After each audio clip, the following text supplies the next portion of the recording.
Assalamualaikum warahmatullahi wabarakatuh.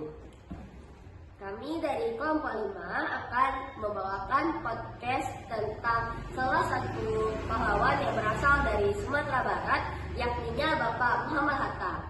Sebelumnya, perkenalkan saya Raisya Fadila sebagai host dalam podcast. Saya Fatiani sebagai editor. Saya Syukira Nisa Pemila sebagai editor. Saya Syukila Kunatul Insani sebagai narasumber. Saya Afan Zaki Tivano sebagai narasumber. Saya Christopher Ismajuta sebagai narasumber. Selamat menyaksikan.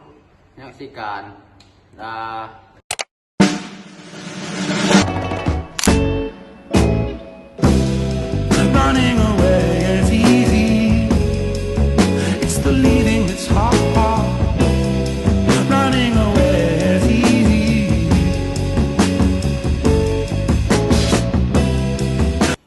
Assalamualaikum warahmatullahi wabarakatuh.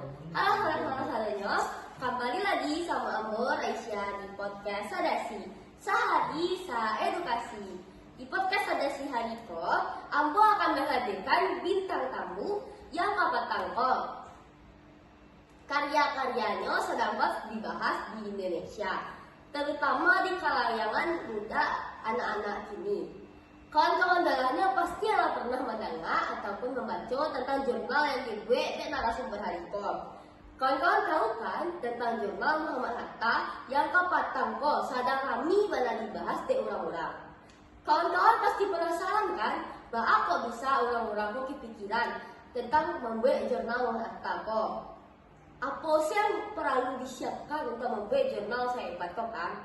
Sehingga dapat dikenal oleh seluruh masyarakat Indonesia dan menginspirasi awak dalamnya. Daripada lama-lama, langsung saya kami hadirkan narasumber yang telah membuat jurnal tentang Muhammad Hatta. Kepada narasumber silahkan masuk.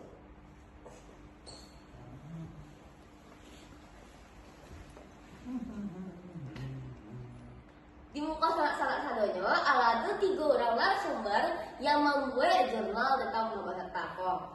Narasumber silahkan perkenalkan diri terlebih dahulu. Baik, perkenalkan nama Ambo Syukira Kunatul Insani. Nama Ambo Christopher Ismajuta. Nama Ambo Afan Zaki Tivano. Nah, salah-satunya masih sekolah atau masih apa? Masih sekolah. Masih sekolah di SMA Negeri 10. SMA Negeri 10 Padang. Kawan-kawan ini kelas berapa? Kelas 11. Oh, masih baru-baru. Nah, kawan-kawan kini kalian tuh membuat jurnal kok terinspirasi dari hati kalian surau atau emang tugas dari SMA Negeri 10? Itu setengah-setengah, Kak. Pertama kan emang kami kan masuk ke jurnalistik soal pahlawan, tokoh-tokoh nasional itu emang kami yang suka. Tapi di tengah itu kan tiba-tiba emang ada tugas dari sekolah kok mencari jurnal soal tokoh pahlawan. Kan secara langsung kan kami memang sudah ada bekal. Jadi kami langsung membuat, apalagi kan tugasku disuruh untuk upload di sosial media. Dari situlah orang bisa mencari kami soal jurnalistik kami yang kami buat. Oh gitu. Oh berarti itu tugas sekolah awalnya nah. Iya. Waktu jurnal kalian tuh viral, apa perasaan kalian? Nggak nyangka sih kak, kayak sanjuri. Gitu. Tapi tetap senang juga bangga juga. Oh bangga. Nah waktu kalian membuat jurnal kok, apa sih yang kalian siapkan? Kalian kan bertiga kok kan? Pasti ada pembagian tugas dalam jurnal kan? Kira-kira apa sih pembagi tugas dari kalian bang? Pembagian tugas itu pasti ada lah kan. Kami bagi tugas dari kami bertiga. Yang kawan awak Afan Gonyo mencari bahannya, survei untuk mencari soal tokoh Muhammad Hatta ke perpustakaan, ke museum. Itu tugas Afan Go sama awak mencari sumbernya. Kalau tugas sekilas kawan awak mencari biografinya, soal latar belakang pendidikan, latar belakang keluarganya. Itu tugas dari sekilas. Oh gitu. Berarti kalian berdua sama orang tugas kalian meriset ke beberapa tempat sama jurnal. Kami sama berdua. Itu yang sana bawa buku apa kira-kira? Itu buku hasil dari riset kami di perpustakaan SMA 10 Kak. Boleh dicarikan dulu ke situ? Kami dari hasil riset kami itu kami menghasilkan gambar juga. Mendapatkan gambarnya. Aku gambarnya yang kami dapat. Cari-cari kawan-kawan. Ansiko biografinya, aduh Siko, latar belakangnya. Oke. Untuk beko gambar-gambar kok beko sih cari di situ biar-biar nah. Pertama-tama kalian apa makan? Halal.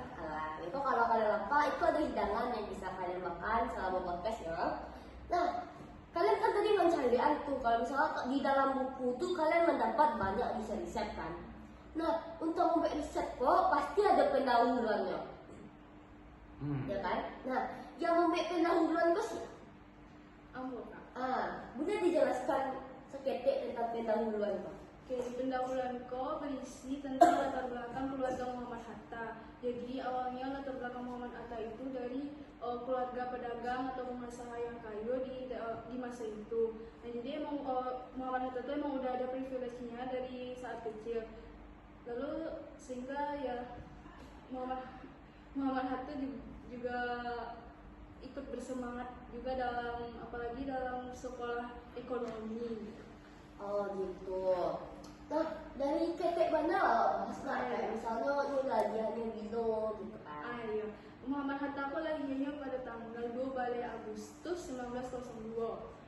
Lahir di Bukit Tinggi, tepatnya di dekat Surau Hampa Gadang gitu lah. Terus Muhammad Hatta itu juga bersekolah dulu awalnya sekolah di Bukit Tinggi, awalnya itu sekolah itu privat, lalu setelah privat lanjut di Padang sekolahnya itu yaitu di ELS atau Elevation Secondary School. Nah itu istilahnya kalau di susunan kelas kliniknya sekolah di ELS itu dari kelas 5 sampai kelas 7.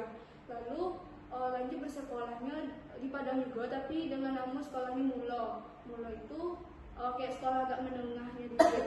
Fun fact-nya kan Kak, Mulo itu dulu Mulo itu udah diganti namanya dengan SMP Negeri 1 Padang saat ini. Fun fact-nya itu. Oh SMP. Iya, SMP Negeri 1 Padang.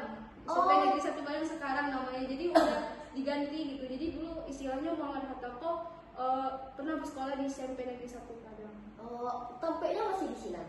Masih lah. Masih. Diganti namanya sih. Oh, kawan-kawan di Siko ada yang dari SMP 1? Enggak. Oh, enggak. Nah, saya mana anak dia satu sekolah sama tokoh yang kalian skip gitu. Kurang kencang tahu Kak. Nah, untuk pendahuluan tadi, kan si Muhammad Hatta aku pindah-pindah sekolahnya kami kan. Sedangkan waktunya sekolah itu kan masuk di zaman penjajahan. Pasti di zaman penjajahan kok payah loh untuk sekolah kan. Kayak awalnya sekolah pun pasti ada penjajah kok yang nggak mau sekolah berilmu kan. Kok bisa Muhammad Hatta kok semangat mencari ilmu. Nah di situ karena Muhammad Hatta tuh punya kesadaran yang tinggi akan pentingnya pendidikan itu. Jadi dengan adanya pendidikan itu bisa kayak memerdekakan di tengah penjajahan itu, membebaskan Indonesia. Jadi dengan ilmu atau pemikirannya itu, dengan itulah dia untuk memerdekakan Indonesia itu. Di samping itu juga ada dukungannya dari keluarganya, apalagi keluarganya itu juga tentang kayak ambis atau keluarga yang bisa gitu. Nah, berarti dulu kok Muhammad Hatta kok kan latar belakangnya sama apanya sama-sama pedagang. Iya. Makanya anaknya bertekad untuk mempelajari tentang ekonomi. Iya bisa. Ya. Oh gitu. Tuh waktu ketek tuh waktu sama apanya berdagang kok emang ala gadang gitu keluarganya dikenal atau enggak? Emang ala gadang ada pamannya. Saya udah lupa namanya, pokoknya dia pengusaha namanya Johan Johori itu di Jakarta. Jadi itu pengusahanya juga ala terkenal gitu. Jadi itu mungkin yang memotivasi Muhammad Hatta dari politik atau ekonomi itu untuk memajukan kemerdekaan Indonesia. Di saat itu kan juga ekonomi Indonesia kok kayak mungkin agak rendah di masa penjajahan gitu. Berarti karena nyaman cari keluarganya bertekad, satu orang bertekad gitu kan. Oke. Nah, untuk kawan-kawan Badwo, kalian tadi kan mencarian kok kalau misalnya di dalam buku tuh ada beberapa dokumentasi tentang Muhammad Hatta kok. Mungkin bisa disalurkan ke kamera kawan-kawan. Dijalankan sekedek-sekedek tentang apa sih isi gambar. Dari sampulnya awak Silakan ke kamera. Pak mendaki kamera kan. Jo, jalan ya. Apa teman? Jadi dari sampulnya awak membuat langsung muka Muhammad Hatta dan di belakangnya awak menjelaskan tentang apa isi buku itu. Nah, di dalamnya Pertama judul bukunya itu Muhammad Hatta Hati Nurani Bangsa. masuk ke dalam isinya.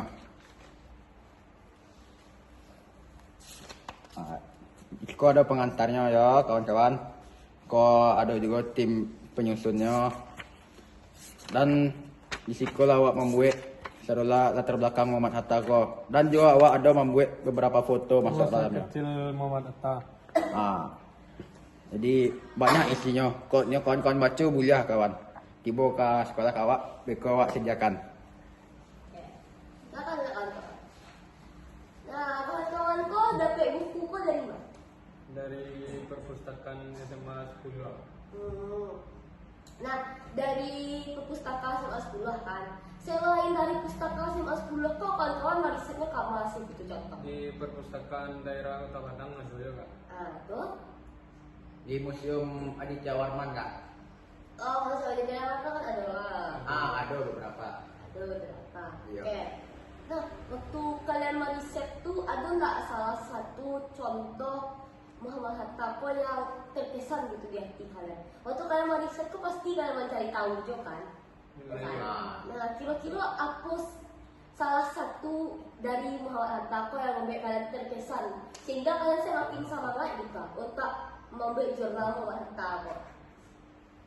Jadi itu pasnya di Panjaro nyo bisa dikeluar dari penjara tapi nyo nak nama kak. Itu tuh dari mana? Lah kok bisa masuk penjara itu awal? Awalnya ini dituduh kan ada ini masuk ke organisasi Perhimpunan Indonesia atau disingkat dengan PI. Jadi awalnya tuh organisasi PI kok nih kayak memajukan ke Indonesia agar apa ya istilahnya itu untuk memerdekakan Indonesia. Lalu di samping itu ada namanya Partai PKI atau komunis. Nah jadi komunis itu nih ikut serta lo dalam apa kayak menggadangkan organisasinya gitu ikut serta dalam dalam PI gitu. Tapi karena si PI Muhammad Hatta dulu tuh apa pimpinan ketua PI, jadi Muhammad Hatta tuh yang nggak nyanyi sama PKI kan. Nah jadi nggak nyanyi sama PKI, jadi kayak PKI itu kayak ngadu-ngadu domba bahwasanya PKI itu bakal Muhammad Hatta bakal nyanyi sama PKI bekerja sama sehingga apa ya sehingga terdengar oleh Belanda karena Belanda tuh nggak nyolong masuk juga PKI kok istilahnya kan. Terus dituduhlah Muhammad Hatta bekerja sama PKI gitu, makanya masuk penjara sementara kalau nggak salah selama 5 bulan atau apa gitu di penjara. Itu makanya yang diucap sih namanya Zaki. Makanya gara-gara ya waktu si Hatta masuk penjara kok di sini Zaki tersentuh sama kisahnya kok. Iya kak. Gitu. Nah, tadi kan sekilas mengecek kalau misalnya Muhammad Hatta kok pernah jadi ketua PI. Iya. Apa asal mula Muhammad Hatta menjadi ketua PI? Asal mulanya itu dari ada Muhammad Hatta pas kecil itu pas masih bersekolah di Mulo, Muhammad Hatta itu dia ikut organisasi bendahara di Sumatera Nenambon. Nah itu organisasi cabang Padangnya. Dia itu menjadi bendahara. Lalu saat dia bersekolah di Jakarta, sekolah di Jakarta saya lupa nama sekolahnya. Lalu dia diangkat sebagai bendaharanya PI, bendahara PI karena itu lebih ke pusat bendaharanya. Lalu setelah lama kemudian menjalankan organisasi untuk memperjuangkan kemerdekaan, lama-lama Muhammad Hatta ini dipilih sebagai ketua. Awalnya ketuanya itu saya lupa. Tapi pokoknya ya gitu, lama-lama dipilih sama beberapa anggota ketua organisasinya itu. Berarti Muhammad Hatta kok awal mulanya terjun ke politik kok dari organisasi PI tadi kok. Awal mulanya dari selalu dia belajar, yang awal mulai belajar pas masih masih dasar kayak SD atau SMP gitu, pas saat di Sumatera Minangkabau. Lalu pas udah SMA atau kayak mau kuliah istilahnya itulah, dia lanjut ke Jakarta sekolahnya, baru dia tuh diangkat dengan bendahara pusatnya itu PI itu tersendiri gitu. Lalu lama diangkat jadi kedua. Awak dolanya pasti tahu kan kalau misalnya Muhammad Hatta kok wakil presiden pertama. Nah, kira-kira kalian ada membahas dah cerita awal mula Muhammad Hatta kok bisa bekerja sama presiden pertama kita yakni Bapak Soekarno. Nah, kan di zaman proklamasi itu orang Bandung kok sangat berpengaruh kan. Kira-kira bisa diceritakan nggak?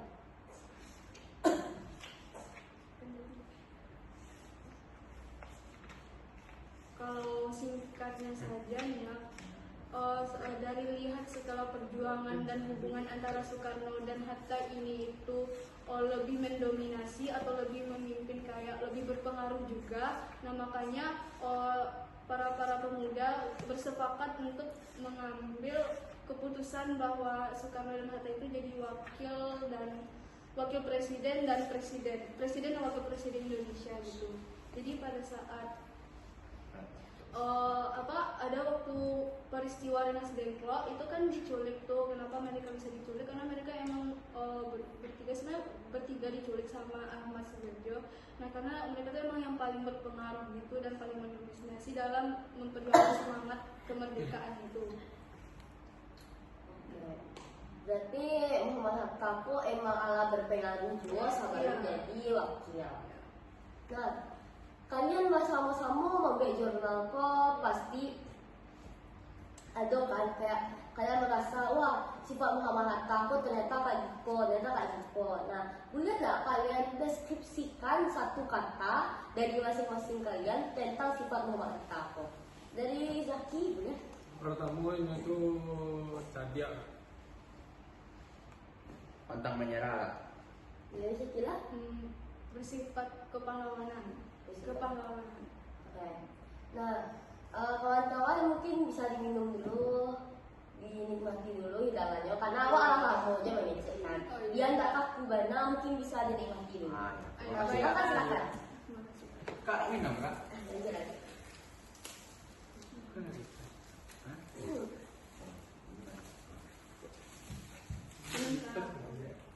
Nah, karena para narasumber kita ingin menikmati hidangan terlebih dahulu, kita berikan break agar mereka tidak kaku nantinya ya. Kembali lagi setelah break nanti.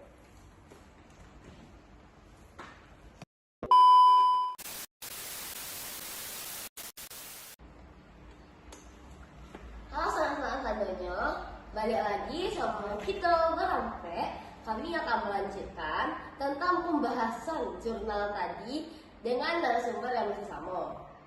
Nah, awak aja.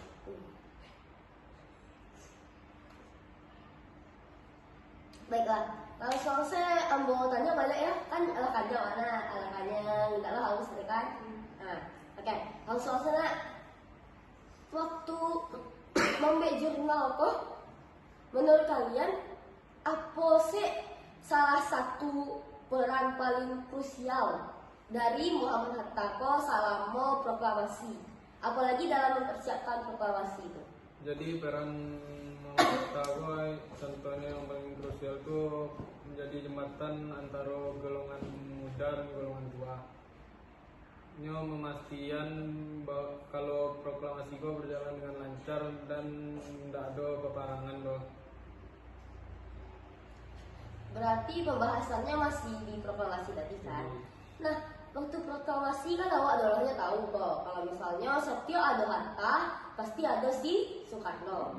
Waktu ulang ko berdua, sih kolaborasi ulang ko berdua gitu. Dia orang ko mempertengahi antara ada debat-debatnya tidak sesuai. Pokoknya cara orang ko menjaga hubungan mereka agar tetap aman lah berdua. Soalnya penting kan. Jadi nyo dua tuh sebenarnya karakternya berbeda, tapi nyo tuh saling melengkapi. Soekarno tuh orangnya orator dan visioner. Kalau Muhammad Hatta tuh orangnya pemikir aja organisator. Oh, organisator. Berarti Muhammad Hatta kok lebih aktif di dalam organisasi. Nah, Iya. Ambo pernah mendengar kalau misalnya Muhammad Hatta kok kan tadi ngaco di organisasi. Berarti Muhammad Hatta kok termasuk tokoh diplomat kan? Iya. Apa sih gitu contoh diplomatis dari si Muhammad Hatta? Jadi contoh diplomatisnya Muhammad Hatta kok memilih jalur diplomasi dan pengaruh pemikiran daripada agitasi massa. Gayanya itu sering tampak tenang dan tidak kondusif. Oke. Berarti Muhammad Hatta kok dikenal lebih tenang gitu. Nah, tapi waktu Muhammad Hatta kok jadi wakil presiden, Muhammad Hatta kok pernah mengundurkan diri kan jadi wakil presiden. Pernah. Kira-kira DA tuh bisa nggak diceritakan sedikit? Itu model memang terus berdua kan Soekarno sama Hatta. Tapi sebenarnya Hatta kok agak kurang sana sama kebijakan Soekarno karena kebijakannya kok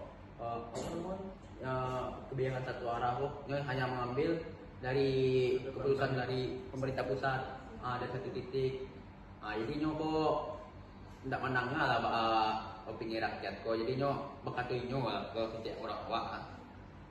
Jadi Muhammad Hatta sebenarnya cita-citanya membuat pemerintahan yang bisa menengah dari masyarakat dan bisa masukkan ke pemerintah. Itu kalau Soekarno yang membuat Bung Hatta pernah senang, ini membuat kebijakan yang ini surang, dan ini menengah opini rakyat loh. Jadi rakyat kok agak sengsara, aja itu. Oh, berarti ada beda paham antara waktu si Muhammad Hatta kok Allah mengundurkan diri dari jabatannya sebagai wakil presiden kok kira-kira pemerintah kok masih sama atau tetap gitu? Apa yang berubah dari pemerintahan setelah Muhammad Hatta mengundurkan diri sebagai wakil? Pemerintah itu masih tetap lah, tapi Bung Hatta kok tetap mencari bahwa pemerintahan di tangan Soekarno kok.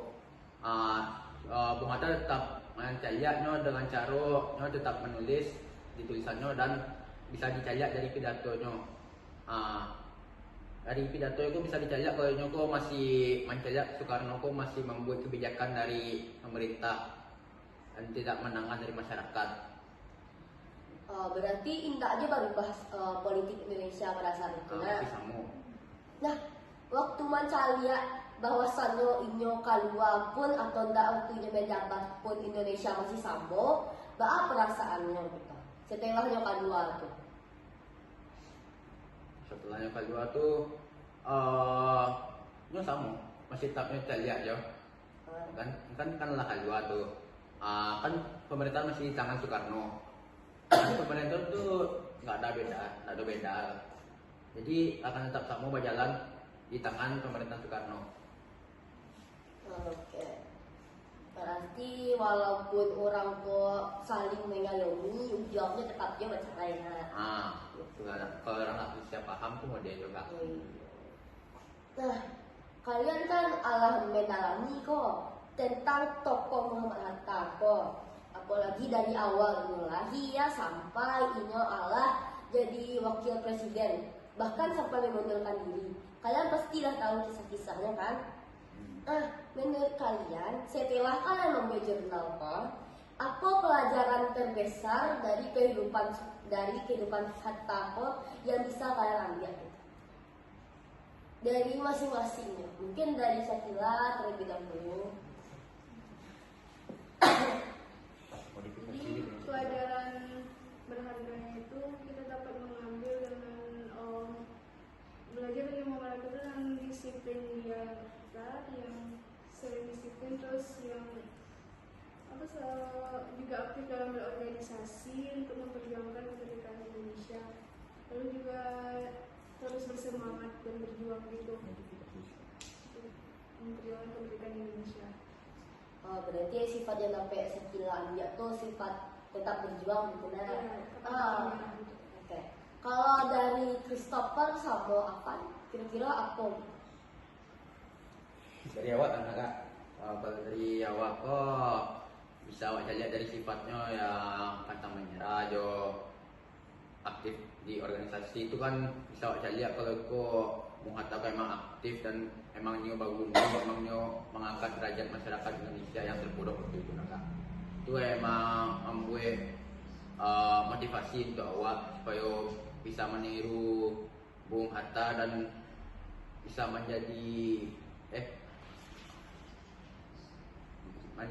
meniru Bung Hatta sebagai tokoh nasional, apalagi nyo dari Sumatera Barat kan, tentu membuat bangga orang awak jo.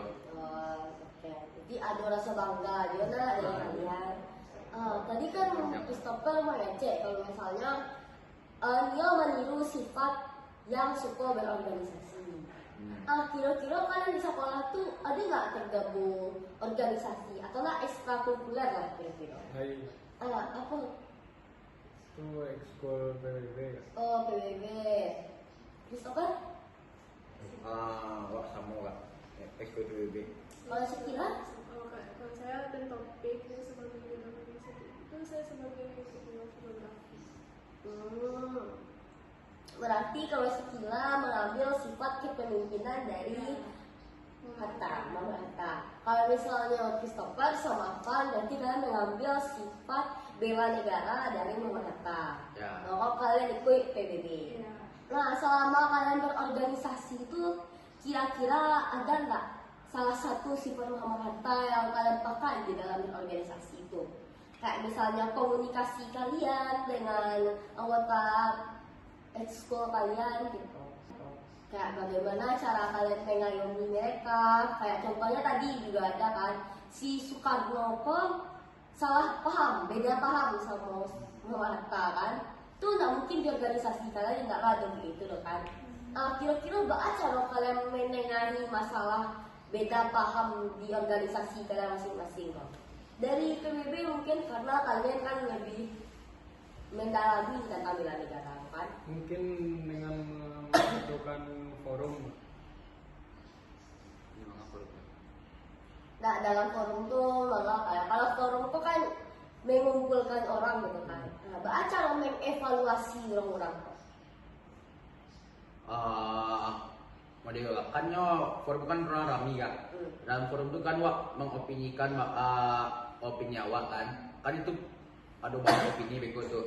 Antara ada yang salah paham beko antara itu kan beko tuh bisa awak perlu supaya Muhatta itu dengan kepala dingin menyelesaikan masalah, tidak dengan mencari konflik, dengan cara wak mencari jalan tengahnya, bakatuinyo, itu wak ikan lo kan. Tapi wak tetap maikian kecil awak kayaknya, maksudnya menjalehan lah supaya dapat jalan tengahnya. Berarti samosnya kayak sifat yang mengayomi kedina, yang kalian pandangan bagaimana pendapat dari orang lain gitu kan. Musyawarah lah tuh banyak ada bicara kan. Gitu. Kalau misalnya dari Sekila apa acara? Kalau dari saya selalu juga sama ya caranya itu dengan Christopher tadi, yaitu kami sebagai kepengurusan ekskul kami dari sebagai kepengurusan ekskul terutama pada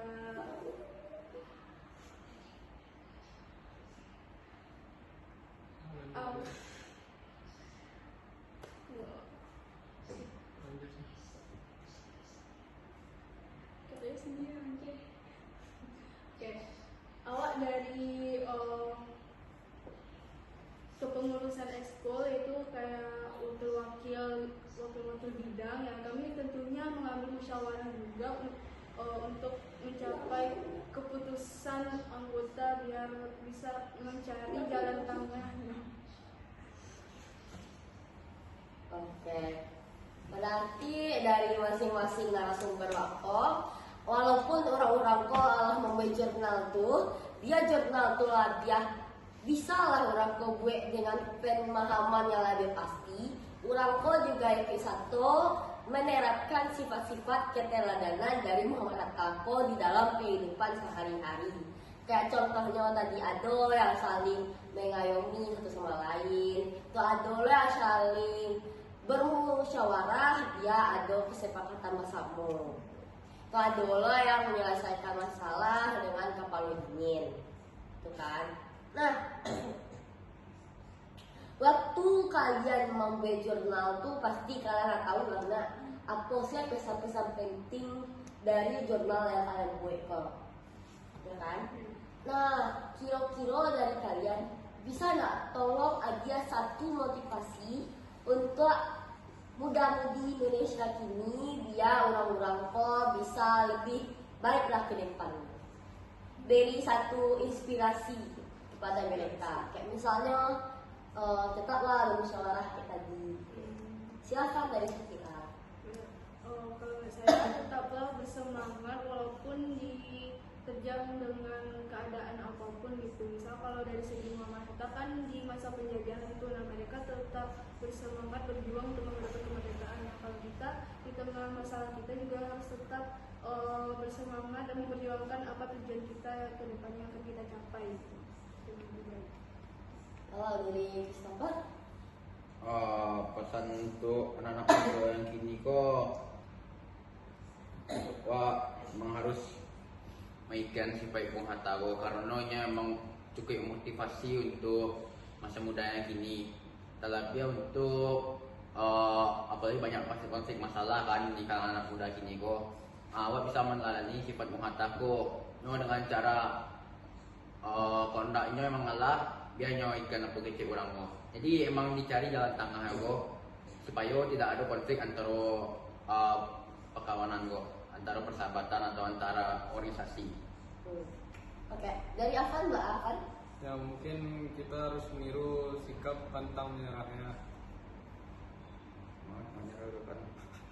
Gitu, oke. Nah, bisa kalian lihat bahwasannya para narasumber wako telah memberikan beberapa motivasi kawak kadonya. Tuh. Kalian kan dari tadi membahas sesuatu yang formal banana. Nah, kira-kira dari kalian ada nggak salah satu fun fact tentang Muhammad Hatta? Jadi waktu itu saya pernah baca di buku bahwasanya saat tiga pemuda yang diculik oleh golongan muda karena Dengklok itu, saya menemukan fakta bahwa ternyata di situ Soekarno membawa istri dan anaknya juga, itu Fatmawati dan Guntur pada saat itu. Nah, ternyata Fatmawati itu dia lupa membawa susu untuk Guntur, sehingga Guntur itu dia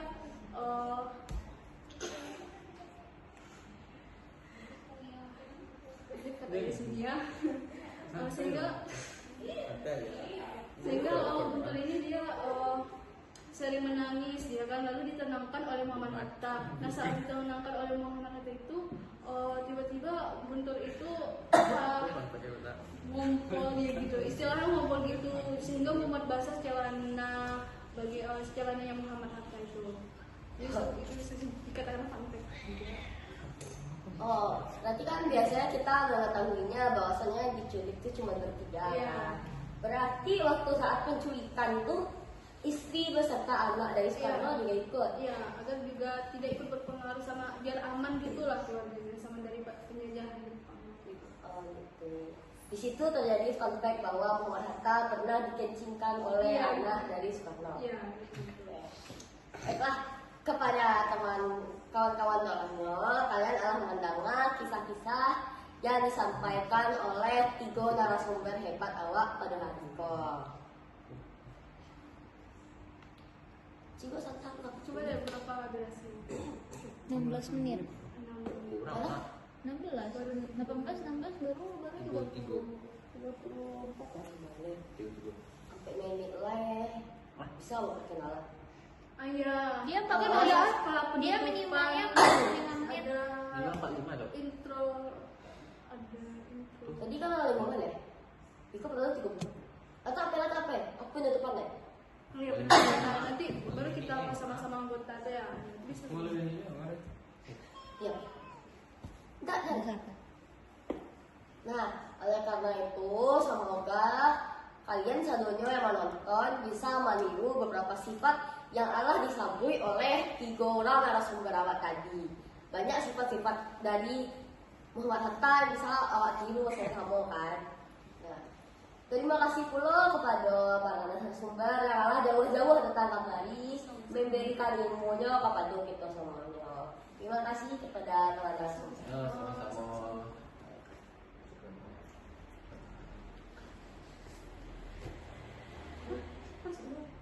Bisa tuh.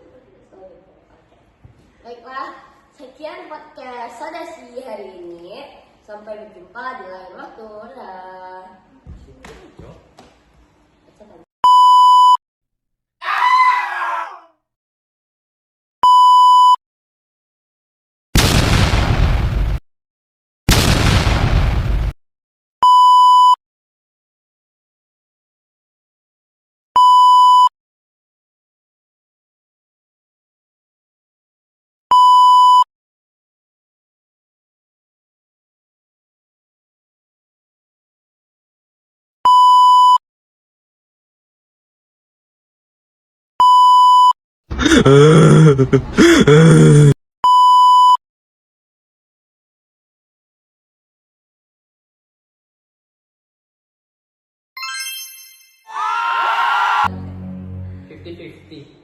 Kami ada pertama kami masuk.